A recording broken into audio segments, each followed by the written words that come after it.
Perjalanan kali ini sedikit berbeda dari perjalanan sebelumnya. Tujuan kami adalah Desa Sungai Dua Laut. Ya, tempat yang sudah kami kunjungi beberapa bulan yang lalu.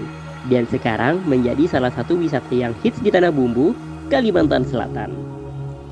Namun, kami kembali ke tempat ini bukan untuk berwisata. Ada hal lain yang menarik perhatian kami, yaitu laut dan pengaruhnya bagi masyarakat pesisir.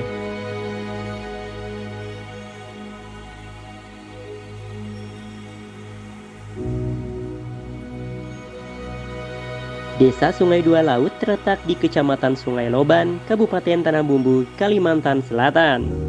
Untuk mencapai desa ini dibutuhkan waktu sekitar 6 jam perjalanan dari kota Banjarmasin. Sesampainya di desa, kami sudah disambut oleh Pak Adul, salah satu nelayan di desa ini. Kami tiba di Batu Licin itu sekitar jam 12 malam. Kemudian kami nginap di rumah salah satu kenalan kami yang mana penduduk sekitar juga.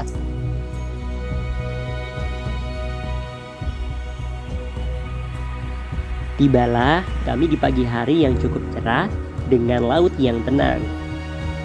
Pagi itu para nelayan sudah mulai pergi ke laut dan mencari hasil laut. Kami berencana untuk ikut kegiatan Pak Adul sambil selanjutnya menuju salah satu spot transplantasi terumbu karang. Alhamdulillah pada saat itu cuaca lumayan mendukung walaupun agak mendung, dan angin laut alhamdulillah pada saat itu teduh. Jadi kami berjalan, kami keluar dari sungai, dari dermaga itu kurang lebih jam 6-an. Sampai di tengah laut kami langsung menabur jaring, memasang jaring kayak gitu. Para nelayan di sini menggunakan jala dengan cara dibentangkan, kemudian ditarik secara berputar.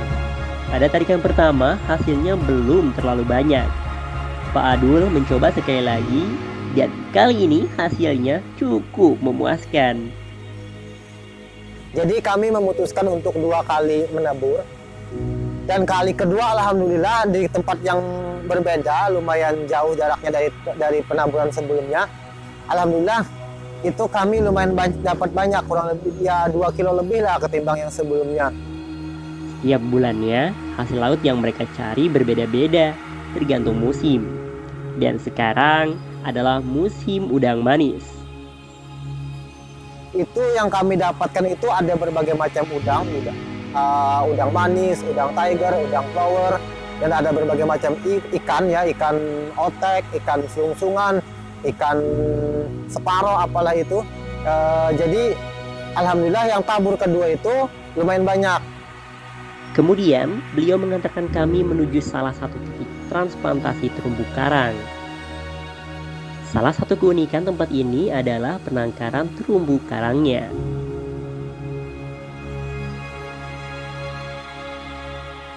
Nah, untuk desa Sungai Dua Laut sendiri itu uniknya lautnya menyimpan banyak potensi ya, dari segi ikannya udah pasti, terus juga ada di sana penangkaran terumbu karang.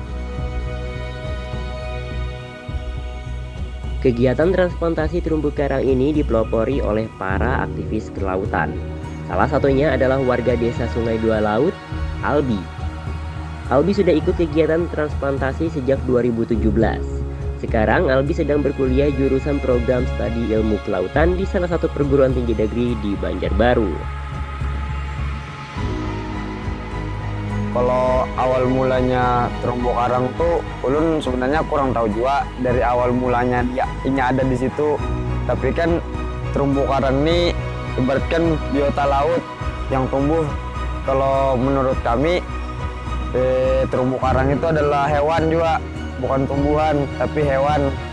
Dulunya sebarannya luas, bagus. Terus pas sekitar tahun berapa itu, mungkin tahun 2010-an atau 2012, pernah ada masuk kapal dari Madura, dari Pulau Jawa yang mengambil teripang dengan cara ngebom, sehingga beberapa titik terumbu karang yang hancur, Bang. Jadi seiring berjalannya waktu, desa ini terjangkau pemerintah, alhamdulillah dapat transplantasi dari mahasiswa Universitas Lampung Mangkurat, dari Fakultas Perikanan dan Kelautan, baik dari dosen-dosennya maupun dari UKM yang pernah mendatangi desa ini, Bang. Karang tuh dalam 1 tahunnya tumbuhnya cuma segini, Bang. Jadi kalau itu cuma itu terus yang dipertahankan, karena ada lagi yang merusak, malah tambah habis kalau tidak ada tindakan untuk rehabilitasi karang atau transplantasi. Untuk apa lagi ke depannya karangnya, Bang? Otomatis semua rata jadi sedimen aja. Tempat ikan tinggal mencari makan buat anak cucu nanti ke depannya bagaimana untuk pekerjaannya di laut. Hal yang membuat kami kagum adalah masyarakat pesisir ini sadar akan pentingnya melestarikan laut. Mereka tidak melaut menggunakan cara yang dapat menghancurkan laut, misalnya pengeboman. Mereka juga mengembalikan ikan-ikan yang tidak memiliki nilai jual ke laut. Dan yang paling penting, mereka mendukung kegiatan transplantasi terumbu karang. Tahun 2017 itu sebelum menjadi mahasiswa sih. Sebelum menjadi mahasiswa, jadi pas ke sini sudah ikut gitu saat kegiatan-kegiatan. Jadi tahun 2018 kemarin juga ikut, 2019 kemarin juga ikut, Bang. Terus yang kemarin ada tahun 2020 ada transplantasi, tapi di yang sana itu yang ulun ikut kemarin kegiatan rehabilitasi karang itu. Penangkaran terumbu karang ini ternyata memberikan dampak positif lain yang tidak diduga, yaitu sektor pariwisata. Sisi lainnya itu dari penangkaran terumbu karang ini yang tidak disangka oleh penduduk sekitar itu menjadikan salah satu potensi wisata yang bisa dimanfaatkan oleh penduduk sekitar. Nah, sebelumnya mereka belum menyadari potensi itu. Namun setelah beberapa kali ada beberapa tim explore dari Banjarmasin yang datang, kemudian mengangkat keindahannya, potensi wisatanya, kemudian booming di beberapa media sosial, mulai banyak tuh berdatangan wisatawan-wisatawan yang ingin melihat atau menikmati keindahan terumbu karang atau penangkaran terumbu karang yang ada di sekitar desa mereka. Tentu ini bisa menjadi hal menarik bagi para wisatawan yang suka snorkeling. Ditambah lagi keramahan warganya membuat kegiatan wisata di tempat ini menjadi sesuatu yang berbeda. Setelah puas menikmati laut, kami kembali ke desa sambil membawa hasil tangkapan kami tadi. Sebagian dari hasil tangkapan disisihkan oleh istri Pak Adul untuk kami makan siang, dan sebagian lagi dijual. Kami tentu sangat bersemangat merasakan secara langsung hasil laut segar hasil tangkapan sendiri. Dan memang benar, rasanya sangat luar biasa. Rasa lelah setelah melaut bercampur dengan nikmatnya hasil laut yang masih segar dan langsung dimasak. Rasa seperti ini belum pernah kami dapatkan sebelumnya. Karena begitu dikirim ke kota, hasil tangkapan laut harus di-packing dulu dengan icebox. Kemudian, kami diajak berkeliling melihat salah satu tanaman khas yang hanya tumbuh di daerah pesisir, pohon nipah. Pohon ini memiliki banyak manfaat bagi warga desa. Daunnya sering digunakan sebagai atap, dan buahnya ternyata dapat dijadikan minuman yang menyegarkan. Rasa manis yang dihasilkan dari air gula buah ini memberikan rasa yang sangat khas. Minuman seperti ini hanya bisa ditemukan di daerah ini, sehingga sayang rasanya jika berkunjung ke pantai ini tanpa menikmati minuman ini. Hal lain yang kami suka saat berada di desa ini adalah memetik dan meminum air kelapa. Ya, warga desa memang sudah biasa dengan kelapa, sehingga di sini kelapa tidak dijual. Kami diperbolehkan memetik sepuasnya. Kami melanjutkan perjalanan menuju salah satu pantai, tempat yang sering dijadikan persinggahan oleh pengendara yang melintasi daerah Tanah Bumbu, Pantai Pagatan. Pantai ini terkenal dengan pemandangan laut yang indah dan pentol ikannya. Ya, pentol ikan.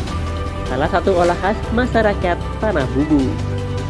Bersinggah ke tempat ini sambil menikmati pemandangan laut dan sedikit mengisi perut dengan pentol ikan sudah seperti menjadi sesuatu yang wajib bagi kami. Hampir setiap kali kami melewati tempat ini, kami menyempatkan diri untuk sekedar membeli jajanan ini. Hal ini membuat kami tertarik untuk menggali lebih dalam tentang proses produksi pentol ikan ini. Dari berbagai informasi, akhirnya kami bertemu dengan Pak Soiman. Pak Soiman adalah ketua dalam KUB Mina Usaha yang berada di bawah bimbingan Dinas Kelautan dan Perikanan Tanah Bumbu. Pentol ikan ini berbahan dasar ikan parang-parang. Ikan ini jarang dimakan secara langsung, namun begitu diolah menjadi pentol ikan, nilainya bisa naik beberapa kali lipat. Pak Soiman sudah berkecimpung di dunia pentol ikan ini sejak 20 tahun yang lalu. Menurut beliau, sudah banyak beberapa perubahan terjadi karena berkembangnya peralatan dalam pembuatan pentol ikan. Kalau dulu sebelum kita mengenal alat, susah. Kita manual lah, memisahkan tulang itu pakai apa itu? Pokoknya alatnya manual saya, paling kapasitasnya 10 kilo satu hari. Sekarang dengan adanya mesin, ada ikan 1 ton, tepatnya 1 kuintal lah. Itu bisa dikerjakan dengan mesin sebentar aja. Kalau dulu disitulah. Dengan adanya Sendra kemarin itu memperkenalkan alat, di situ kita punya wawasan juga, tambah wawasan lah. Kalau dulu kan cuman manual itu, iya. Terus penyimpanan aja nggak ada yang di freezer kan, jadi nggak ada penyimpanan di freezer itu. Jadi dengan adanya masuklah kelompok, ada kelompok ini bentuknya kelompok, ada juga binaan dari dinas kan, kita dikirim untuk pelatihan di Banjarmasin. Jadi kita lebih tambah wawasan, diperkenalkan alat pengadonan, alat pemisah tulang, alhamdulillah. Mereka mendapatkan pelatihan dari pemerintah mengenai bagaimana membuat pentol ikan yang higienis dan terjaga kualitas serta rasanya. Kalau dulu belum ada alat itu, jarang ada penjual pentol. Ada penjual bakso ikan ini paling ya bisa dihitung dengan jari. Karena bikinnya belum tentu orang bisa kan. Ada juga yang lengket jadinya, cuman dengan alat tuh siapapun bisa. Sekarang, banyak usaha rumahan yang juga mulai membuat pentol ikan. Tentu hal tersebut memberikan dampak yang sangat positif. Sebenarnya ini harus perlu diapresiasikan oleh pemerintah yang bagaimanapun UKM ini membantu pemerintah untuk mengurangi pengangguran kan. Dia bukan mencari pekerjaan tapi menciptakan kerjaan, itu sebenarnya yang harus disupport kan. Namun, bukan berarti proses produksi ini tanpa kendala. Salah satu kendala yang cukup berpengaruh adalah musim ikan. Padahal stoknya lumayan banyak kemarin itu, cuman ini kosongnya kan bisa sampai 4 bulan, lebih 4 bulan kayaknya. Biasanya nggak sampai kayak gini, biasanya 2 bulan. Ini 4 bulan kan, lepas kendali juga, lepas dari perkiraan. Cuman kita nggak berani kan pakai ikan yang lain. Sebenarnya bisa. Semua ikan bisa dibikin, mungkin kualitas rasa itu yang beda. Kita sudah coba pakai ikan, kayak ikan Bogor di sini, ikan yang merah kecil-kecil itu bisa juga, cuman rasanya berbeda.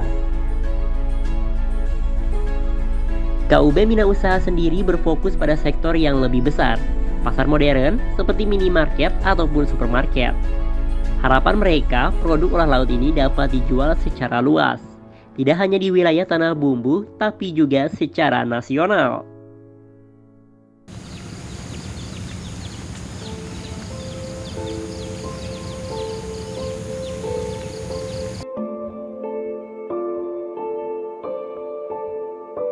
Setelah beberapa hari, akhirnya kami tahu bahwa laut sangat menarik. Bahkan, apa yang kami bayangkan tentang kehidupan masyarakat pesisir juga sangat berbeda dengan yang kami rasakan secara langsung. Laut sangat kaya, juga indah. Banyak hal yang tidak akan didapatkan oleh masyarakat yang tinggal di daerah perkotaan. Kami mungkin akan kembali lagi ke tempat ini untuk menikmati indahnya laut, memakan hasil tangkapan laut yang segar, melihat malam yang disinari bulan dan bintang, serta merasakan segarnya kelapa dan buah nipah. Sambil menyempatkan membeli olahan khas laut, baik untuk oleh-oleh atau sekedar menikmatinya sambil memandangi pantai.